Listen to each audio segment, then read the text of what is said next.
Imagine a medieval city so confident in its power, it chose to erase itself. No enemy army, no raging fire, no sudden plague. Instead, its own rulers slowly drowned its streets, its market, its churches, on purpose. Today, tourists stroll along this lakeside promenade in southern Czechia, convinced they're looking at a simple ornamental pond. But they're wrong. Because beneath the calm surface of Vajgar Lake, in the town of Jindřichův Hradec, lie the ghost lines of a medieval urban core that a kingdom sacrificed for water. What if a medieval stronghold decided that walls weren't enough, that its greatest weapon and its greatest wealth would be water? What if, to become richer and safer, it had to bury part of itself under an artificial lake? That's the paradox at the heart of Jindřichův Hradec, a noble seat that deliberately submerged its own medieval suburb to create a system of ponds. Tonight, we're not chasing Atlantis or myth. We're following property charters, cadastral maps, and archaeological traces to a real European city that hid under a lake. To understand why anyone would drown their own town, we start in medieval Bohemia, today's Czechia, in the 13th and 14th centuries. This was the age of stone castles and booming market towns. The Przemyslid and then Luxembourg kings were consolidating power. Trade routes linked Prague to Vienna, Linz, and beyond. Noble families carved out regional strongholds. One of them, the powerful Vitkovci clan, established a fortified seat in southern Bohemia. Its name, Jindřichův Hradec, literally Henry's Castle. But around this stone core, something more fragile grew, a bustling, vulnerable settlement.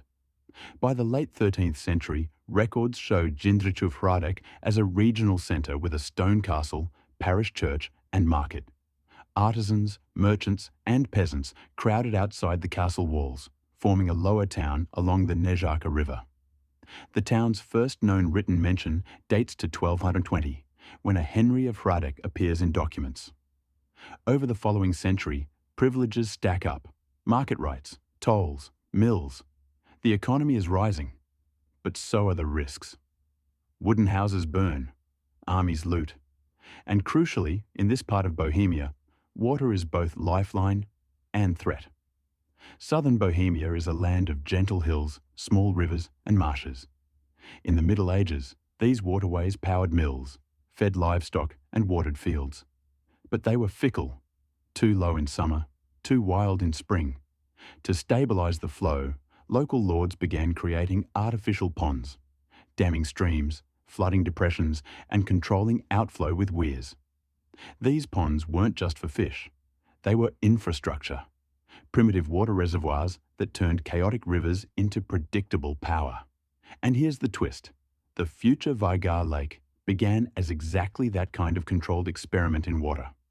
Sometime in the 13th or early 14th century, the lords of Hradec ordered a bold project.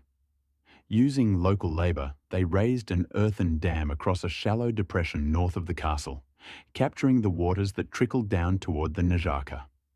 The result was the early form of the Vajgar Pond, mentioned in written sources by the 14th century.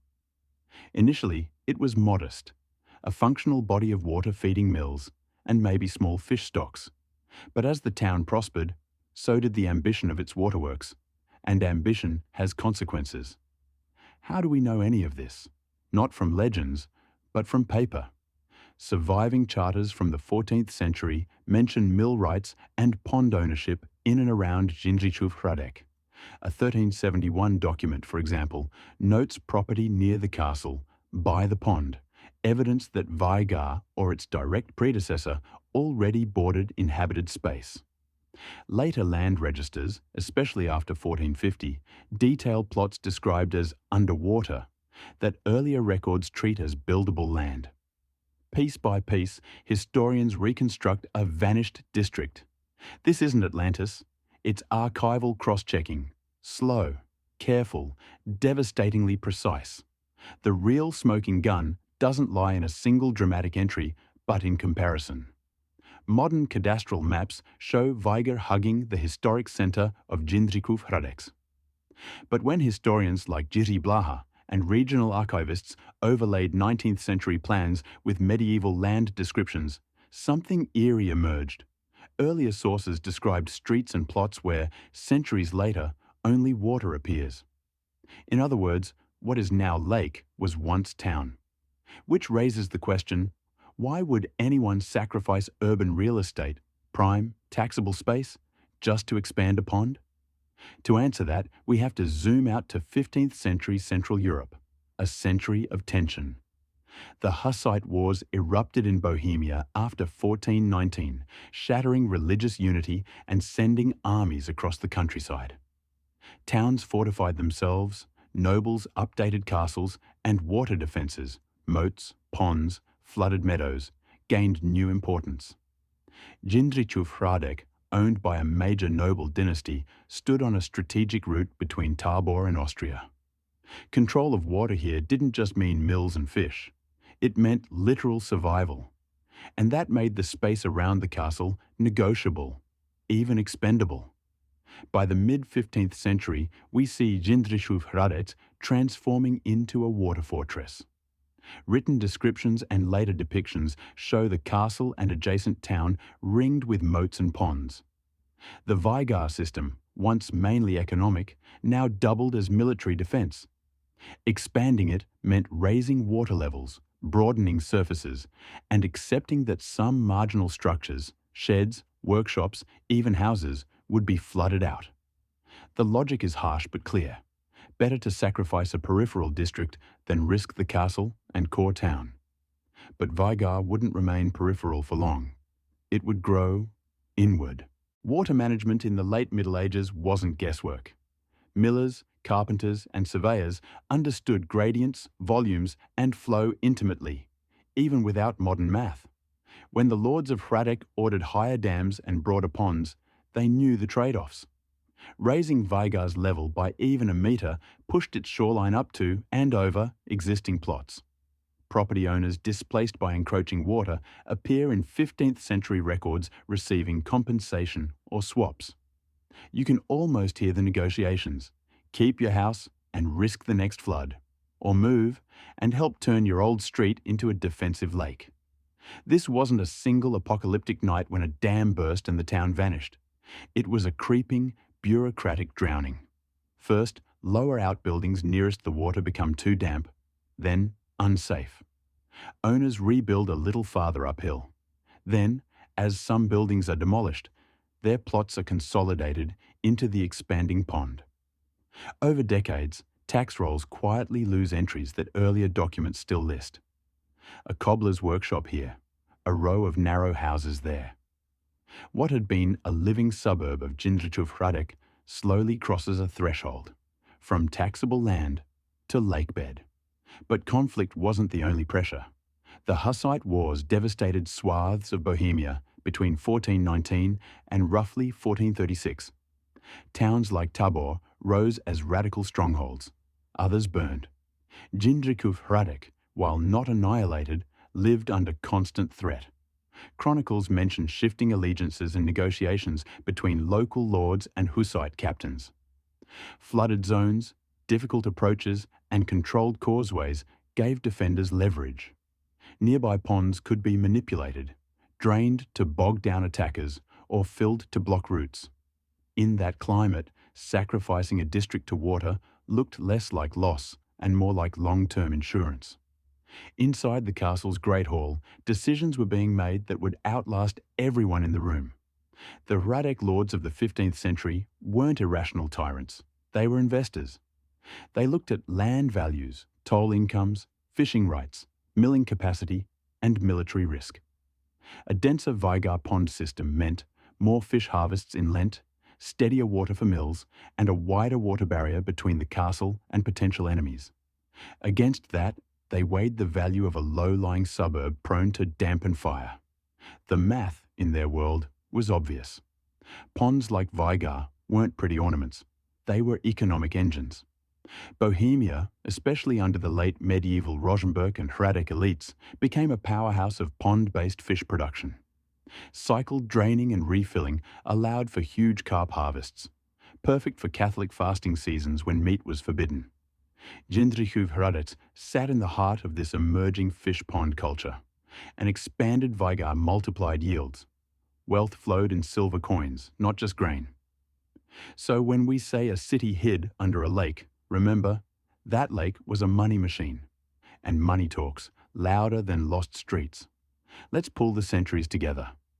In the 13th century, Jindřichův Hradec begins as a castle-centered settlement with a modest water feature. By the 14th century, that feature is a working pond integrated into the town's economy. The 15th century brings war and the strategic premium on water defences. Vajgar grows. By the 16th century, under Renaissance modernisation, the castle becomes a lavish chateau, and the surrounding ponds form a coordinated economic landscape. Somewhere in this arc, a medieval district once hugging the early shoreline disappears. Not suddenly, incrementally, until maps remember only water. By the 16th century, Jindřichův Hradec was no backwater. The local lords transformed the medieval castle into one of the largest castle-chateau complexes in Czech lands, blending Gothic and Renaissance styles. Italian architects, decorative sgraffito, elegant courtyards. This was a statement of power. And the view they curated looked out over Vajgar, now firmly established as a broad, ornamental, defensive economic lake. Visitors saw a shimmering mirror under the chateau, not realizing that earlier, humbler houses once occupied part of that basin. The old medieval urban core had been edited out of the landscape. So what exactly vanished? Not the entire town, but a crucial piece of its medieval footprint. A lower suburb that hugged the earlier shoreline, bridging the economic and social gap between castle and countryside. Property lists hint at workshops, tanners perhaps, or less prestigious crafts, pushed to damp edges. These were the first to go as water crept upward. Over generations, what had been a textured urban fringe, messy, noisy, vulnerable, was smoothed into a controlled lake edge. To later ages, the shoreline felt natural. But it was, in fact, an engineered forgetting. If the town's medieval suburbs slid underwater centuries ago, how can we talk about its layout at all? This is where modern tools collide with old paper. Czech historians and geographers have used GIS, geographic information systems, to align medieval property records with 19th century cadastres and modern satellite data. When you georeference descriptions like between the house of so-and-so and the mill by the pond, onto a present-day coordinate system, ghost streets emerge. Add in terrain models and known construction phases of dams, and you get a startling picture. The lake's edge has moved inward. But that wasn't the only tool rewriting the story. Airborne LiDAR, which measures tiny variations in elevation, has given researchers a way to see through vegetation and, to some extent, infer underwater relief. Around Vajgar's shallower margins, LiDAR reveals subtle linear rises and depressions, possible foundations, embankments, or older shorelines. Combine that with bathymetric surveys, depth measurements across the lake, and you find flat terraces at depths consistent with former dry ground.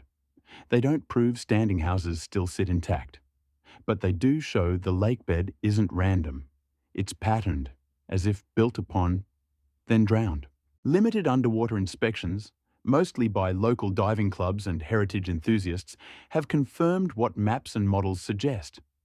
Bits of worked stone, old timber, and linear structures lie beneath Vajgar's surface, closer to the town's core than you'd expect for mere random dumping. We need to be honest. This isn't a fully excavated UNESCO-style underwater archaeological site. Systematic digs haven't been done. But the fragments align with the documentary evidence. Human-made structures stood where water now lies. They were probably dismantled before full flooding. Yet their foundations and debris remained, entombed in mud and algae-soft darkness. The clearest voice still comes from the scribes. In town books and manorial records from the 15th and 16th centuries, you see an unmistakable shift in vocabulary. Earlier entries speak of houses by the stream or plots below the road. Later, some of those same relative locations are rendered as land under the pond, or ground inundated. It's as if the clerk kept writing in the same mental map, but the categories changed. Real estate became reservoir. Urban fabric became infrastructure. The city didn't vanish overnight. Its description, its identity on paper, slid under the waterline sentence by sentence. Why would people accept this transformation? Partly because water had always threatened them. Spring thaws and heavy rains could swell the Nazarka, turning low-lying alleys into muddy channels. Chronic damp rotted timbers. In a world without pumps or modern drainage, managing water by concentrating it in controlled basins made sense. Better a predictable pond than unpredictable floods. By formalizing Vajgar, raising dams, refining outflows, the lords offered stability. Yes, some families moved. But in an age of fires, raids and famine, a lord promising water security sounded less like a villain and more like a savior. Still, there's an uncomfortable calculus here. When nobles prioritized fish yields, mill power, and military defense, they were also deciding whose homes could be sacrificed. Tax registers suggest that affected residents weren't simply erased. Some got alternative plots, often on higher ground where the later Baroque and modern town would spread. Others probably left entirely, absorbed by neighbouring villages. To the elite, the long-term gains, more reliable income, better defence, outweighed the social disruption. To the displaced, it was likely harder to accept. But in feudal Bohemia, power decided where the shoreline ended.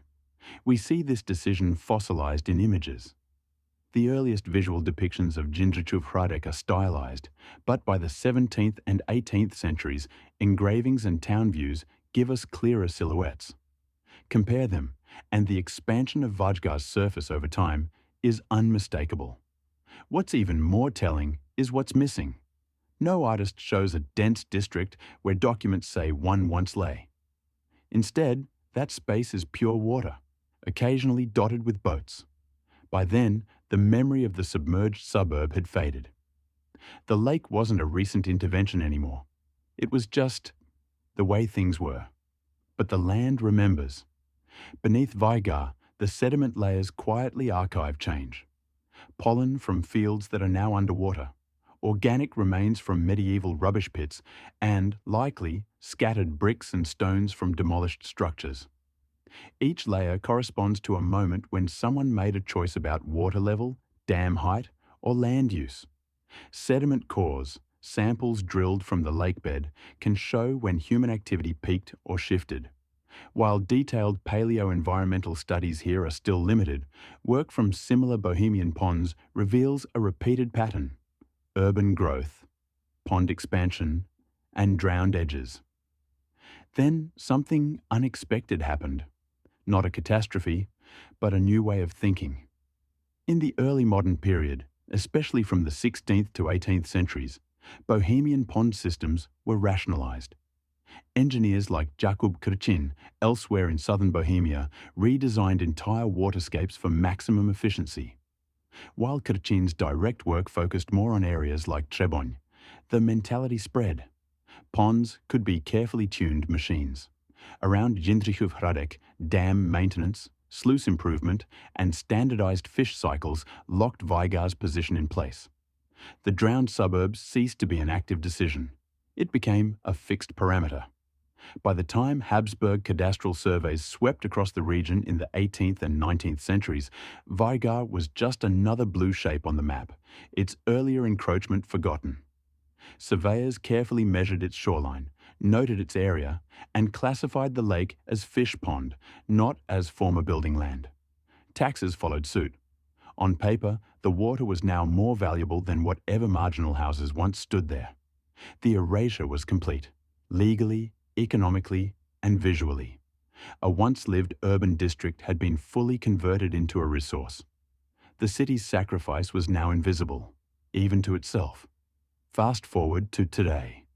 Jindřichův Hradec is a picturesque Czech town of roughly 21,000 people.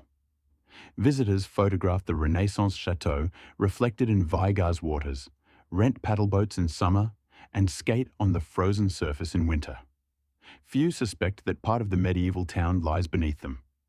Local interpretive signs mention the town's long history, but only specialized studies and regional museums hint at the submerged suburb. The lake is marketed as scenic heritage, not as the grave of a vanished quarter. The city's self-erasure has become part of its charm. Yet, for those who know where to look, the ghost city is still traceable. Stand on the western shore of Vajgar, facing the chateau. Between you and the island-like core, imagine a belt of narrow plots, alleys, and workshops. Regional historians have published reconstructions showing likely street directions based on slope, access to old gates, and plot sequences in medieval records. It doesn't look like a separate town, more like an extension of the lower market, but its entire footprint now lies underwater. The stone you skip across the surface might once have anchored a wall. Jindřichův Hradec wasn't unique in using water as a shield and resource. Nearby towns like Třeboň, Telč, and České Budějovice also integrated ponds and moats into their defenses and economies. But the scale and intimacy of Vajgar, pressing right up against the chateau and old town, make its story distinctive. Here, water didn't just surround urban life, it replaced part of it. In most places, ponds were dug in open countryside. In Jindřichův Hradec, they grew into the town's ribs, rearranging its bones. The city didn't merely live by the lake, it became the lake. So how big was the lost district? Based on reconstructed shorelines and plot counts, we're not talking about a metropolis. Perhaps a few dozen houses, mixed with workshops and storage buildings, occupied the terrain that was ultimately submerged. But scale isn't the point. These were the connective tissues of the medieval city. The sort of modest structures that rarely make it into chronicles, but keep urban life functioning. By choosing water over them, the town's elite literally rewrote what counted as city. The core remained. The fringe dissolved into a mirror for the chateau above. The documents don't tell us individual stories, but we can reconstruct the contours of experience. When a dam was raised or shorelines adjusted, affected householders were likely informed through the manorial court. Some would receive offers of new plots, perhaps closer to the growing upper town near the main square. Others might be directed to nearby villages under the same lord. Demolition probably preceded full flooding, salvaging reusable timber, beams, and tiles. Then the water came, slowly lapping over foundations. Within a generation, children played where their grandparents had once kept goats and tools. Religion also shaped how people saw this transformation. In a deeply Catholic society, water wasn't just practical, it was sacred. Baptism, holy water stoops, blessings of rivers and fields, all framed water as a channel of God's grace. Priests might bless new dams or ponds, weaving them into the community's spiritual geography. A flooded district could be interpreted not as destruction, but as reconsecration, space given over to shared security and provision. That doesn't erase the pain of displacement, but it helps explain why there's no surviving chronicler raging against Vajgar's growth. Occasionally, though, the calm surface of the archive ripples. Legal disputes hint at friction around water boundaries, arguments over mill rights, accusations of illegal dams, complaints that someone's pond lowered another's. While we don't have a dramatic court case titled "The Town versus the Lake," we do see that water decisions were contested. The Lord's officials had to balance competing interests: urban owners, rural peasants, monastic lands, and the castle's needs. Those who lost property to Vajgar's expansion didn't simply shrug. They negotiated, petitioned, and sometimes quietly resented. The lake preserves their silence, not their anger. Once established, Vajgar became not just an obstacle, but a stage. In winter, its frozen surface turned into a temporary extension of the town, an open square of ice. People crossed directly over it, shortening routes. Children played, markets sometimes spilled near its edges. In summer, fishing, washing, and boat activity animated the water.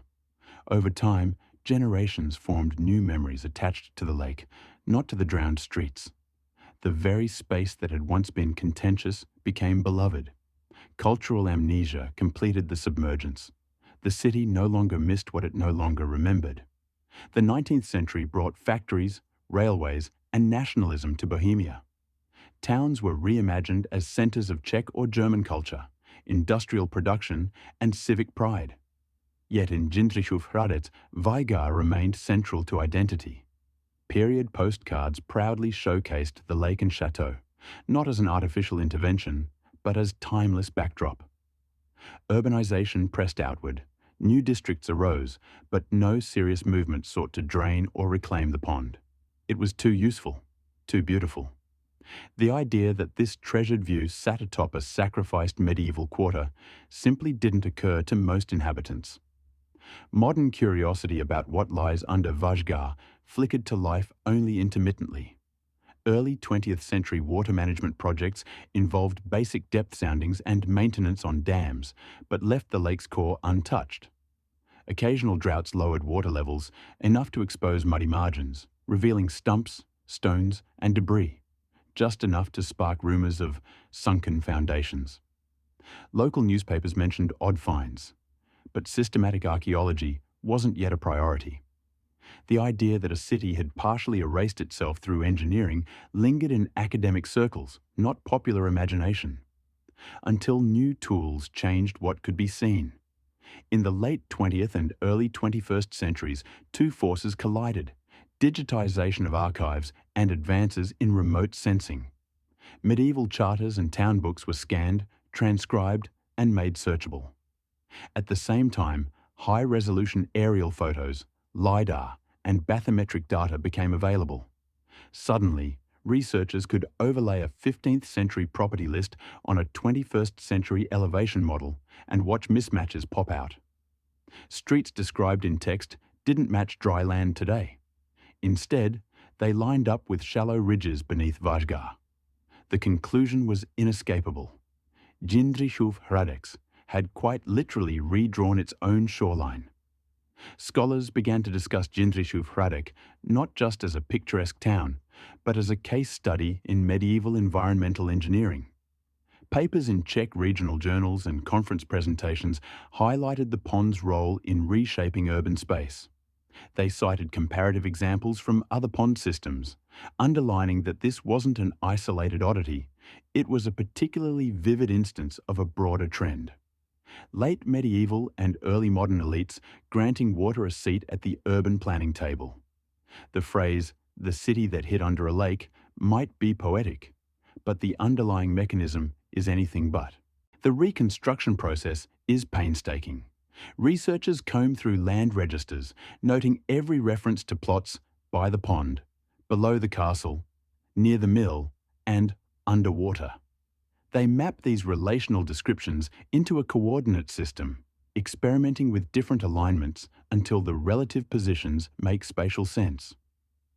Then they bring in physical constraints, where the terrain would allow a street, where it would be too steep or swampy.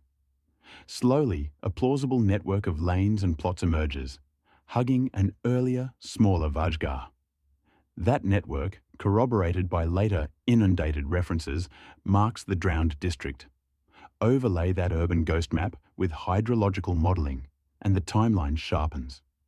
Each incremental raising of the dam produces a new equilibrium waterline. Early raises might have merely soaked backyards. Later ones extinguished entire building footprints. In the 14th century, the threatened zone likely consisted of low-value structures. By the time we reach the 15th and 16th centuries, expansions cut into more systematically organized plots, prompting the compensations we glimpse in records. The city's edge was not a single line, but a moving frontier between house and harbour, street and shoreline, decision and consequence. Could we ever see the lost streets themselves? In theory, yes. Modern underwater archaeology uses side-scan sonar, sub-bottom profilers, and targeted diving to map and sample lake beds. So far, Vajgar hasn't seen a large-scale, dedicated archaeological project of this kind. Funding and priorities are limited.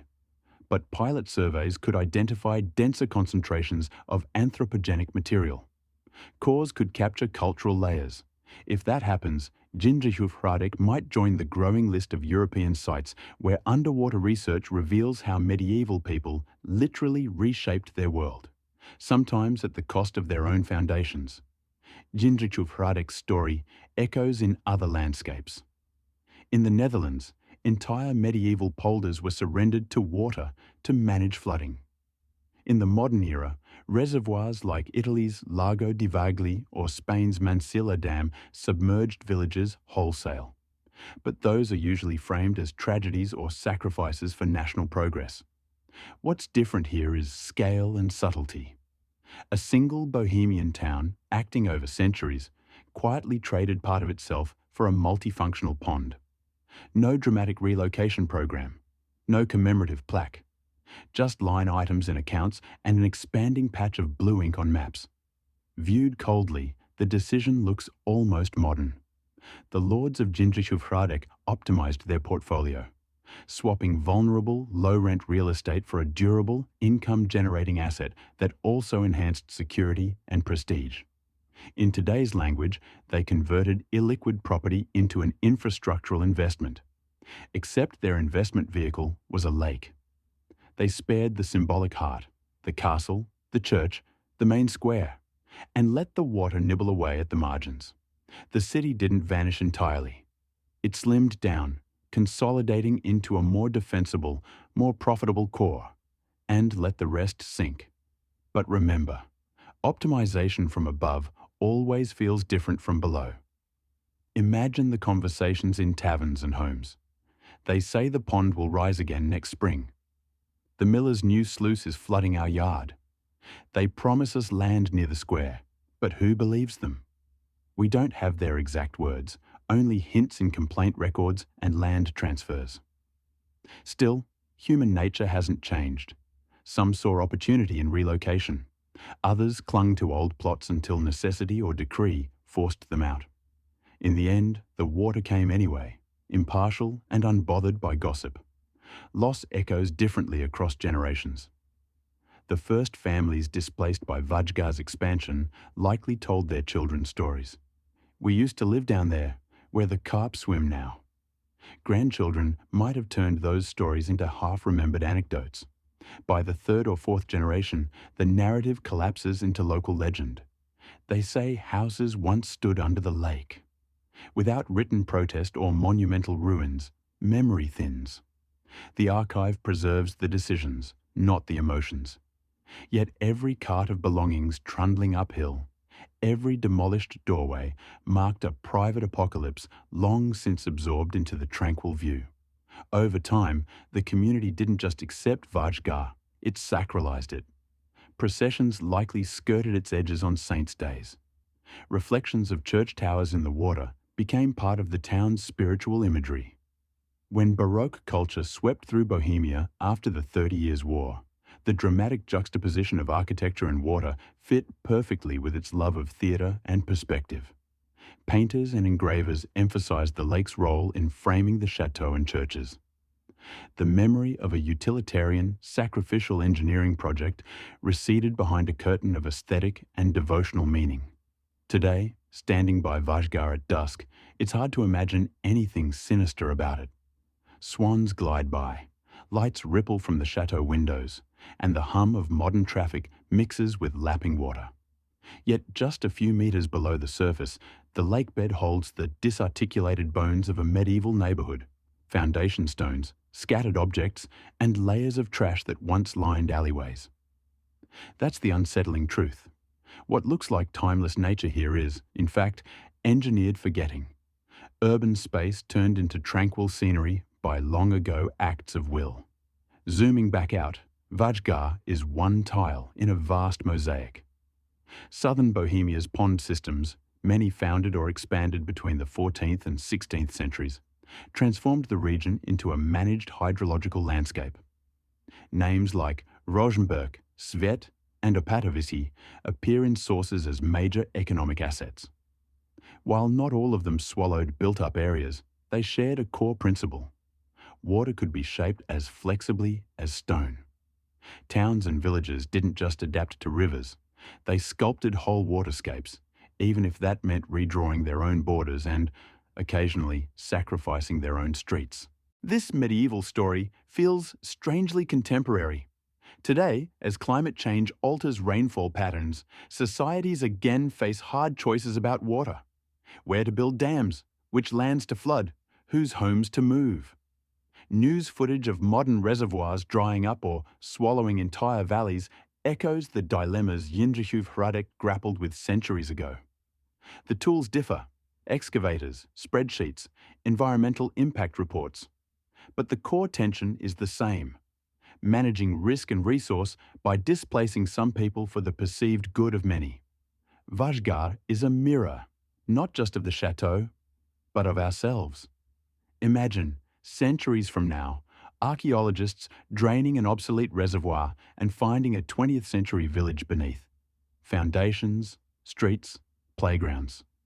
They'll reconstruct the story from utility maps, relocation records, and satellite photos.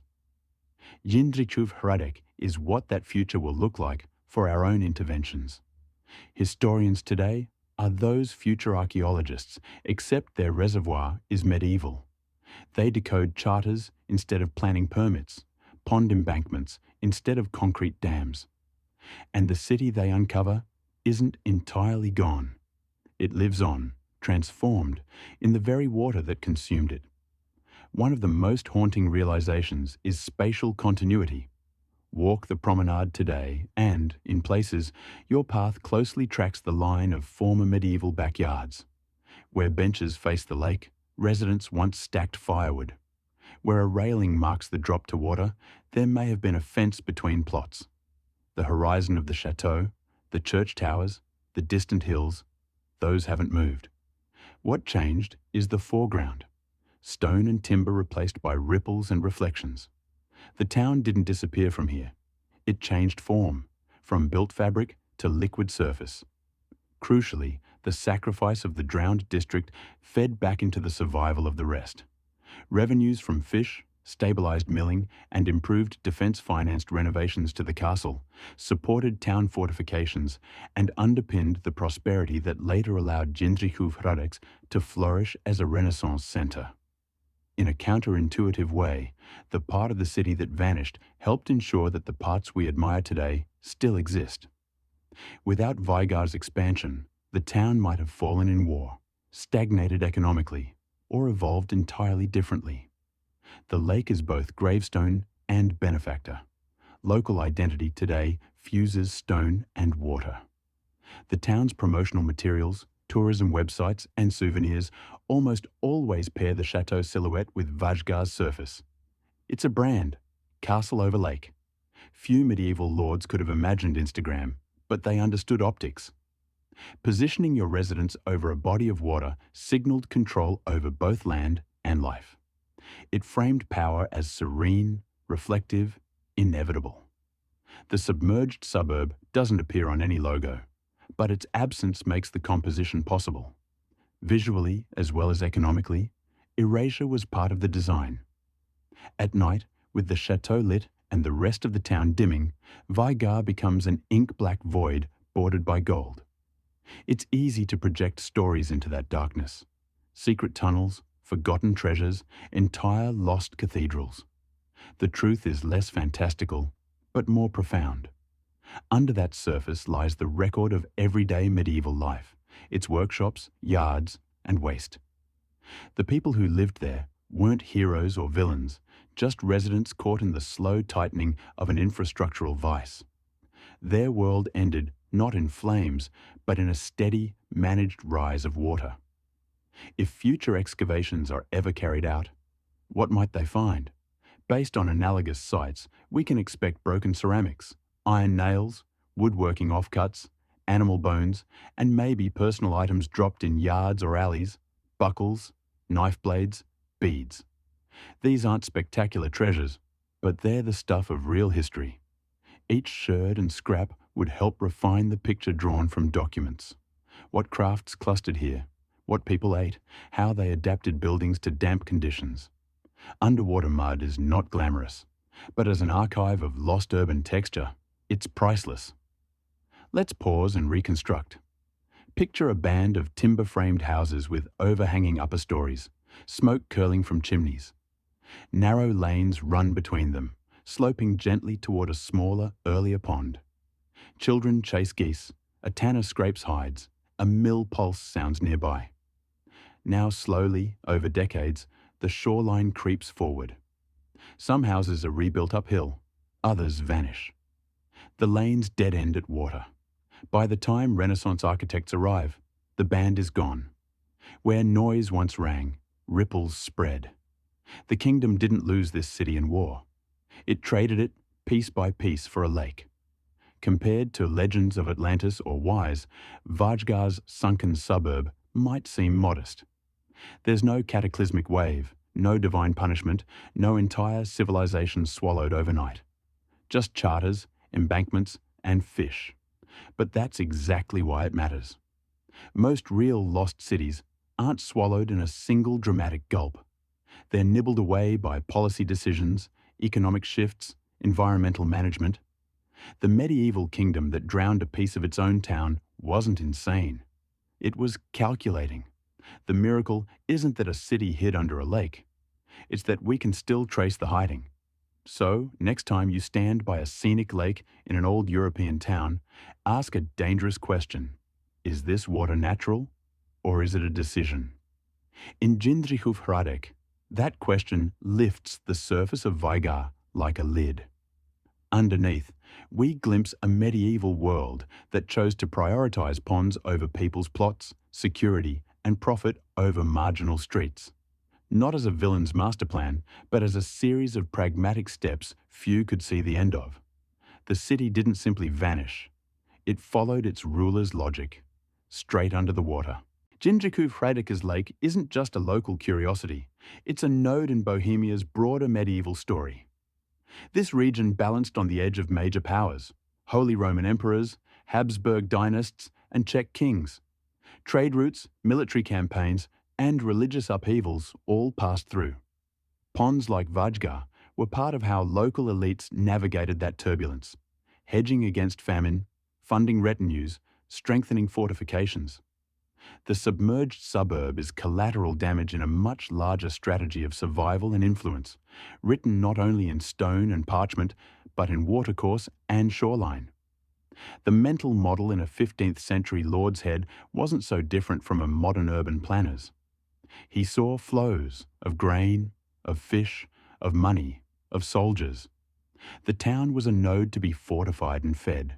The surrounding landscape, a system to channel. When his advisors suggested expanding Vajgar, they likely presented it as a multi-benefit project: food, mills, defense, prestige. The cost, those low-lying plots, was visible but, to them, acceptable. Every age has its blind spots, people deemed expendable. Here, the blind spot took the shape of a shimmering lake. If we compress centuries into seconds, the transformation looks almost surgical. Buildings blink out, the shoreline swells, the urban core tightens, and the chateau seems to float more and more dominantly above the water. But living through it felt slower, messier. Each change laced with mundane concerns: rent, flood damage, fish yields, political alliances. That's the danger of time-lapse thinking. We confuse hindsight clarity with foresight intent. No one in 1350 said, "Let's hide a city under a lake." They adjusted a dam. Then another. Only later did water write the punchline. Today, teachers in Jindřichův Hradec can show students digital reconstructions of their town across centuries. On screen, the kids watch Vajgar swell and medieval houses vanish. For them, the lake has always been there. Learning that part of the town lies beneath it rearranges their mental map. Heritage isn't just castles and churches anymore.